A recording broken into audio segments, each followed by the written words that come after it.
Fraport prepares for 2021 AGM. Executive Board Chair has this to say. Today, Fraport AG published in advance the speech to be presented by Executive Board Chairman, CEO, Dr. Stefan Schulte at the company's upcoming Annual General Meeting 2021. The advance speech is to give shareholders the chance to formulate questions before the actual meeting and submit them online. This year, the 2021 Annual General Meeting will be held only in a virtual format on June 1, 2021. The AGM event will be live-streamed in German only on the Fraport website. This gives shareholders the opportunity to review the speech before submitting their questions on the agenda topics. Questions have to be submitted online by May 30, until 2400. Due to the COVID-19 pandemic, Fraport's AGM will again be held in a virtual-only format on June 1, 2021, at 10 a.m. CEST. On the day of the AGM, the entire event will be available via livestream, German only, on this website. The spoken word on the day of the AGM takes precedence over the written form. The Fraport AGM portal is accessible effective today via the same link, allowing shareholders and their proxies to register and exercise their voting rights. Presented here is the written online speech in advance. Introduction. Dear shareholders, ladies and gentlemen, I warmly welcome you to the Annual General Meeting of Fraport AG. As in the previous year, we welcome you from a conference room at our corporate headquarters in Frankfurt. My colleagues on the Executive Board Anke Giesen, Michael Muller, Dr. Pierre-Dominique Prum and Dr. Matthias Zieschang will follow the Annual General Meeting online, as will the other members of the Supervisory Board. A year ago, many probably hoped that we would be able to meet in person again this year at our usual venue in Frankfurt's Jahrhunderthalle. But the coronavirus will accompany us for longer and is still impacting our everyday lives. Nevertheless, there is reason for optimism. Thanks to the enormous medical progress and the launch of vaccination programs, a gradual return to a certain level of normality is in sight. We are beginning to see the loosening of restrictions in everyday life. We can make plans again, also for the next vacation. That's good news. But an AGM also provides an opportunity to look back. Today, I would like to give you an overview of the challenges the COVID-19 pandemic has posed for the aviation industry, and for Fraport in particular. And, more importantly, how we have responded to these challenges together and how we are shaping the path to a positive future for our company to the benefit of our customers and employees, and to you, our shareholders. Undoubtedly, this is the most severe and longest crisis modern aviation has ever experienced. Only by acting very quickly and consistently we were able to keep the Fraport Group in balance during this phase. To achieve this, we implemented comprehensive cost reduction measures. At the same time, we significantly increased our liquidity reserves. We swiftly made all our group airports fit for operation under pandemic conditions. Here in Frankfurt, it was important to us also in response to political expectations to maintain Germany's largest aviation hub 3 open for repatriation flights and international connections, as well as for supplying Germany with air freight goods. We thus fulfilled our function as one of the world's most important cargo hubs. In this context, I would like to extend my thanks to all our employees for their enormous commitment and dedication. During the pandemic, they have done their job under conditions that were sometimes significantly more difficult, be it on cargo aircraft, at security checkpoints, in passenger buses, at the airport clinic or elsewhere in our company. This is true for our employees both here in Frankfurt and at our group airports worldwide. I would also like to thank all those who have gone on short-time working, accepted a severance package or taken partial retirement. They have all made a contribution to keeping our company afloat economically and, ultimately, to securing as many jobs as possible. Today we can say, these efforts were not in vain. On the contrary, they form the basis for a continued positive future for our company. The demand for air travel has remained intact, while Frankfurt Airport is still one of the most important traffic hubs in Europe. Moreover, we have leveraged the crisis to become significantly leaner, more efficient and therefore more competitive. Despite all cost-saving measures, we continued to pursue key projects for the future, including the construction of the new Terminal 3.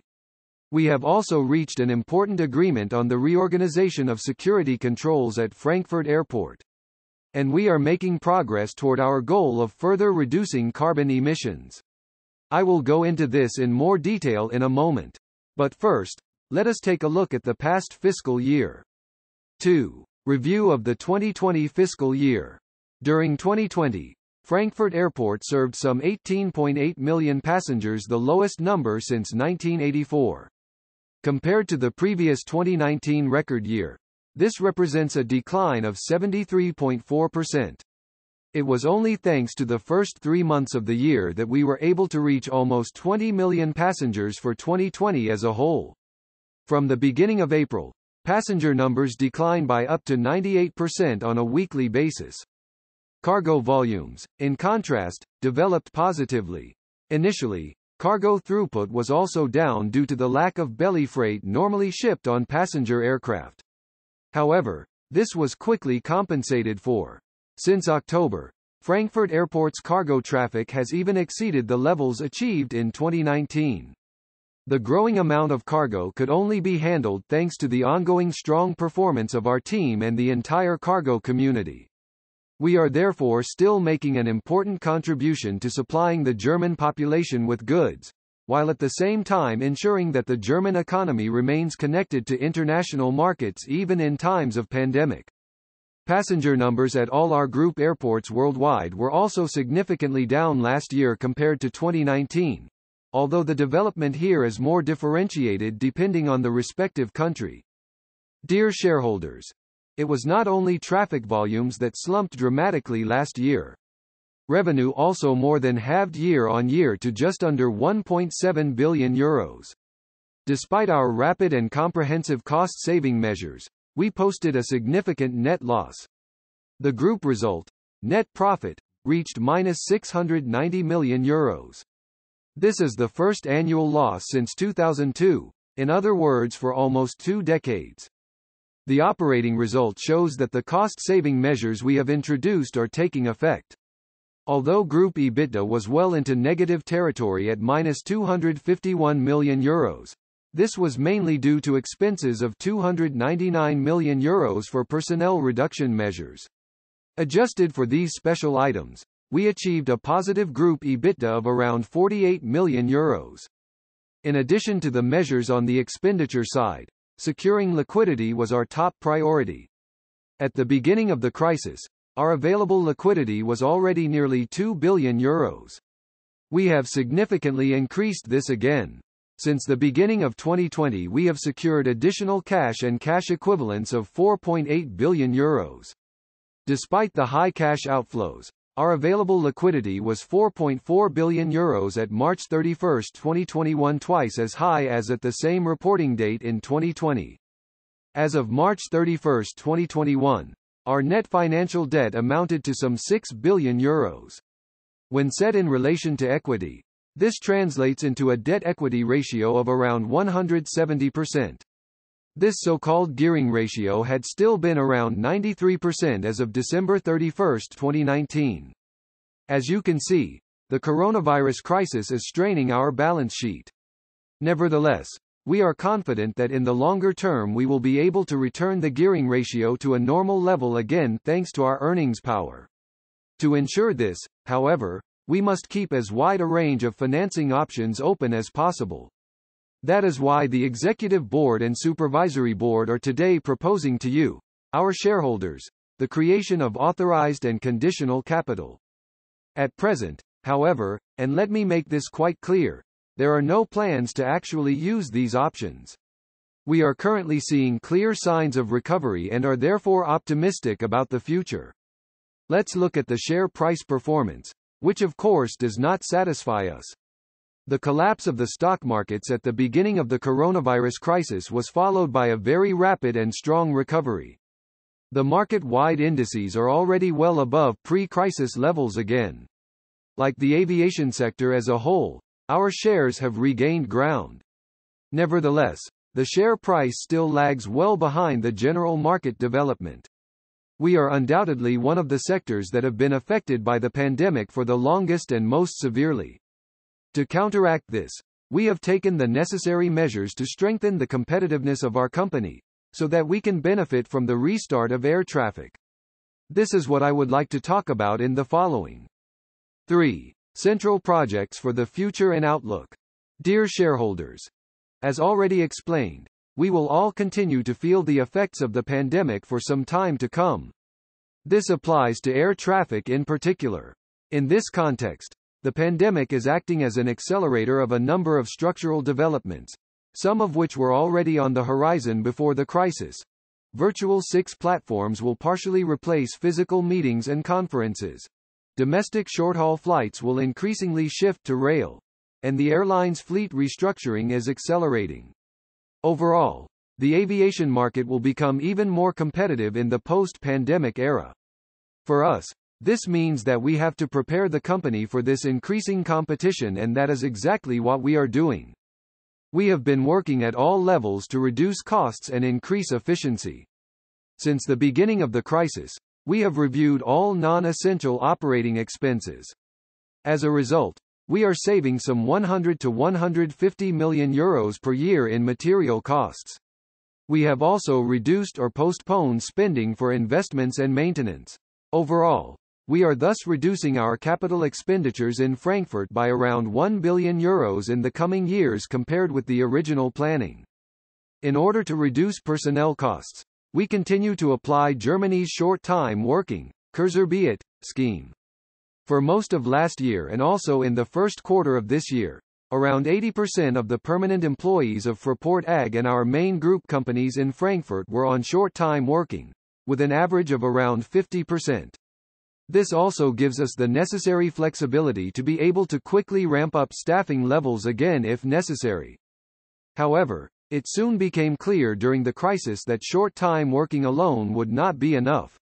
As it will take us several years to return to pre-crisis levels, we initiated the socially responsible reduction of around 4,000 jobs.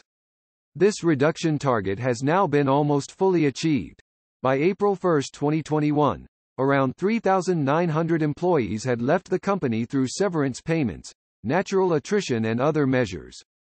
As a result, we will reduce annual personnel costs in Frankfurt by around 250 million euros compared with 2019. In the last few months, we have also taken many other measures to prepare Fraport for the time after the pandemic.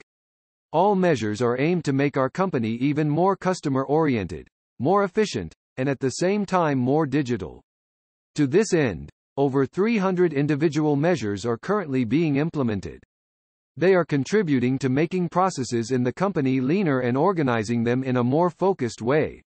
We are bundling tasks, reducing red tape and fostering faster and more flexible cross-divisional cooperation.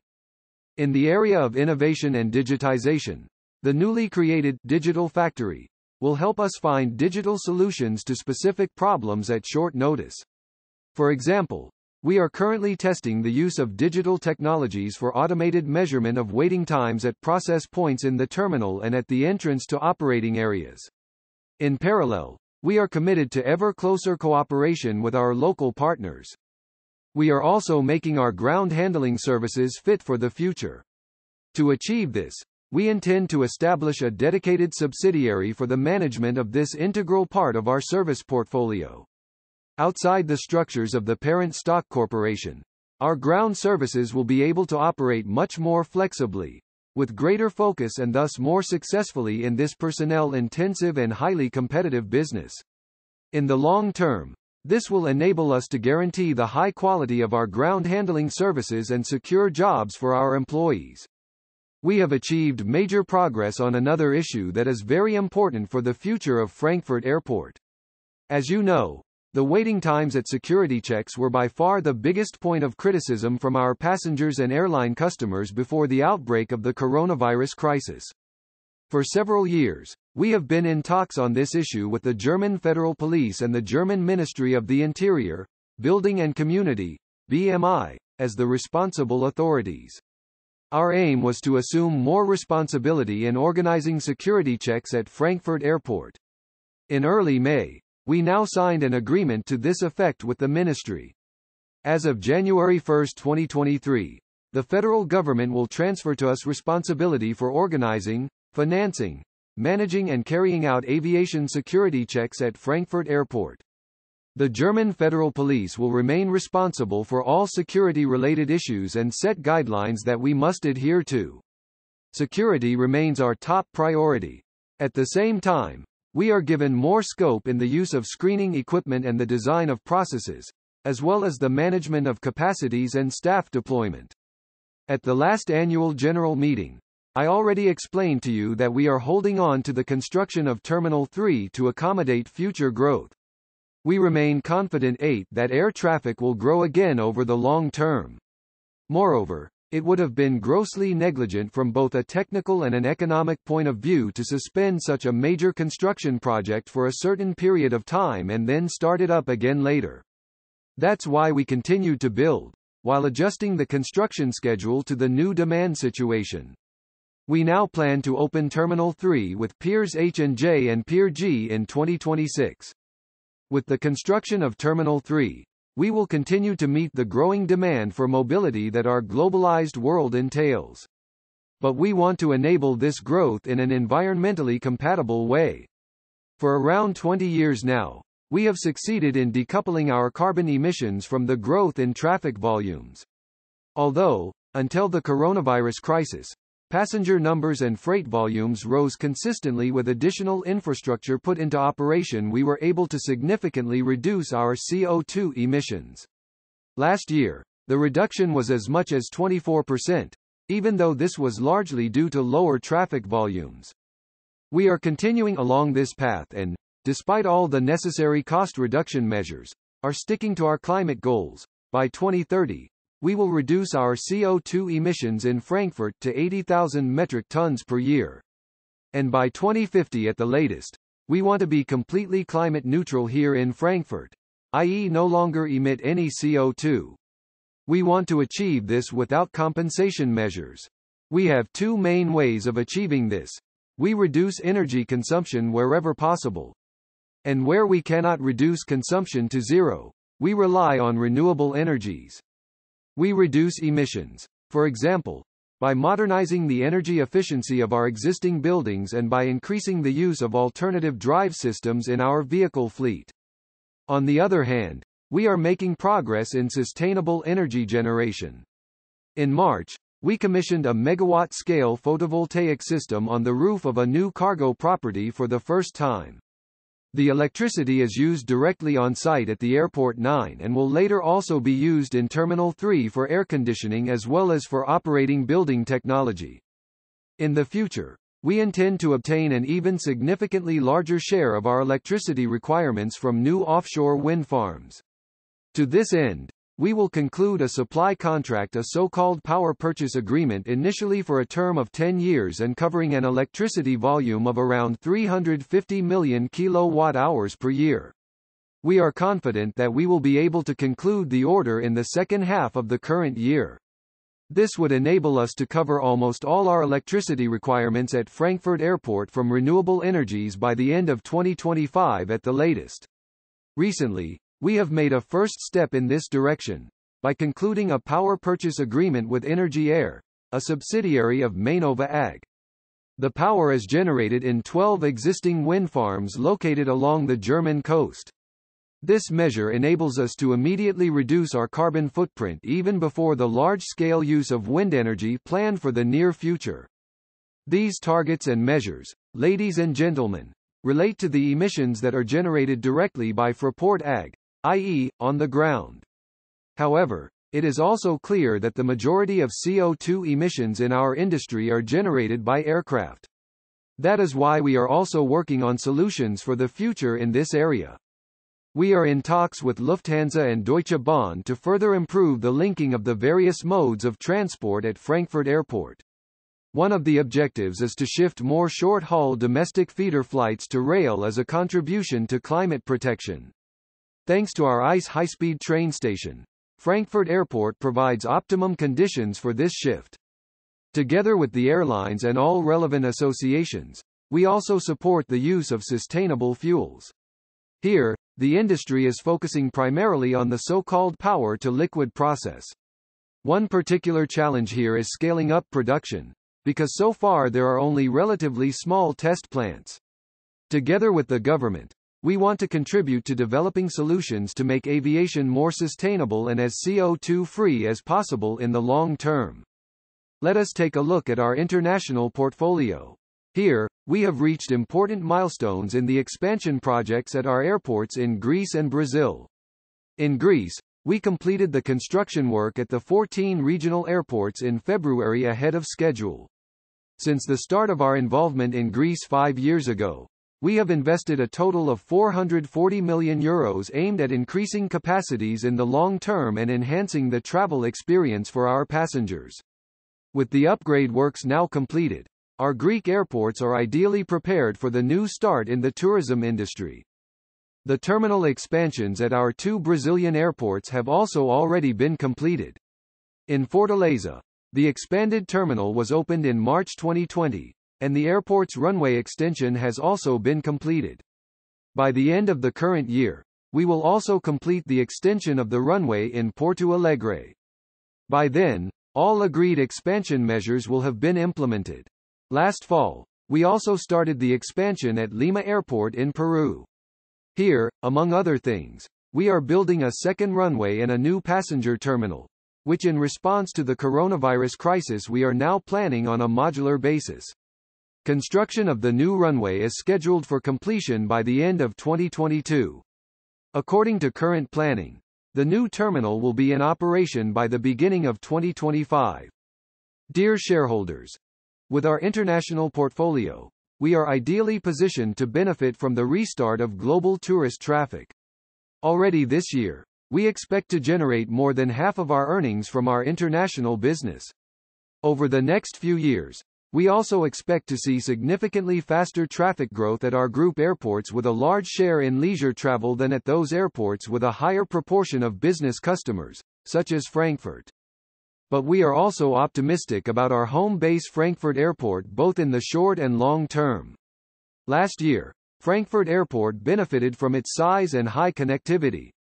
Many airlines have bundled their long-haul flights from Frankfurt. As a result, we even gained market share during the crisis, albeit at a very low level. This is because airlines deploy their planes where they have a good load factor.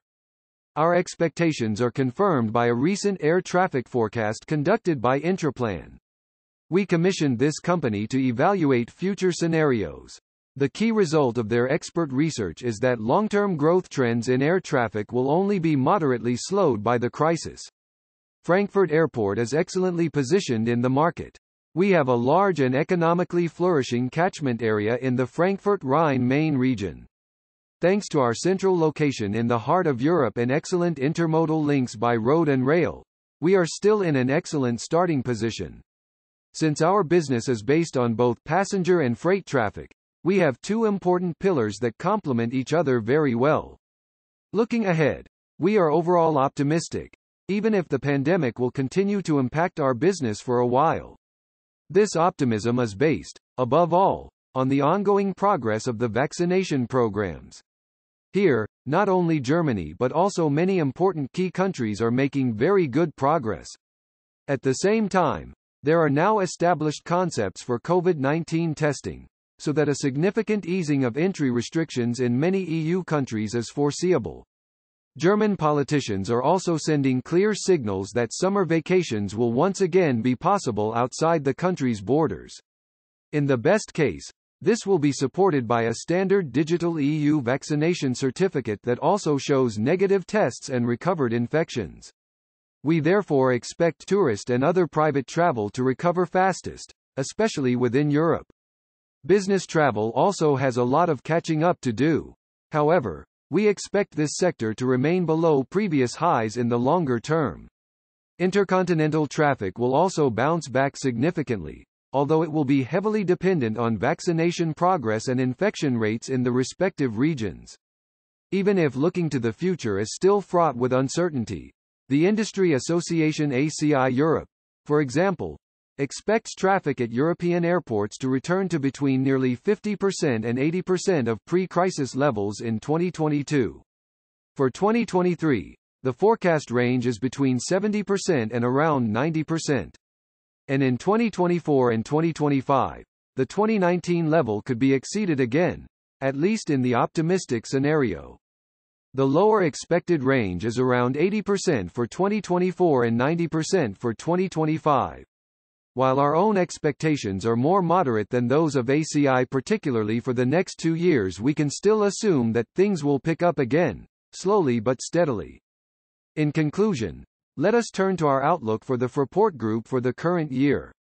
As already announced at the press conference held for the presentation of the annual report, we are expecting passenger numbers at Frankfurt Airport to range from under 20 million up to 25 million passengers in 2021. At the group airports in our international portfolio, we expect to achieve values between 40 and 70% of the 2019 level, depending on the development of the pandemic in the respective countries. We expect group revenue to be around 2 billion euros. For group EBITDA, we expect a range between around 300 and 450 million euros. We expect EBIT to be slightly negative and net profit to be negative as well. However, both figures will improve significantly compared with 2020. This forecast does not take into account a possible reimbursement from the government of the costs incurred by us for maintaining Frankfurt Airport operational during the first lockdown period last year.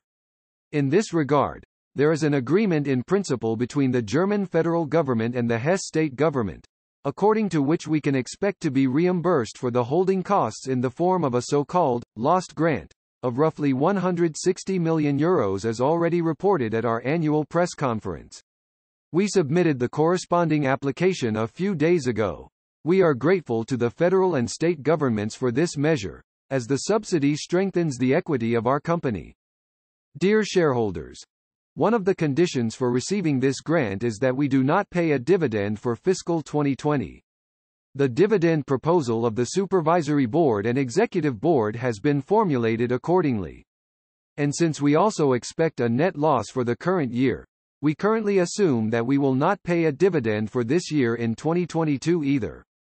All measures are currently aimed at ensuring that our company can continue to stabilize economically and invest in the future.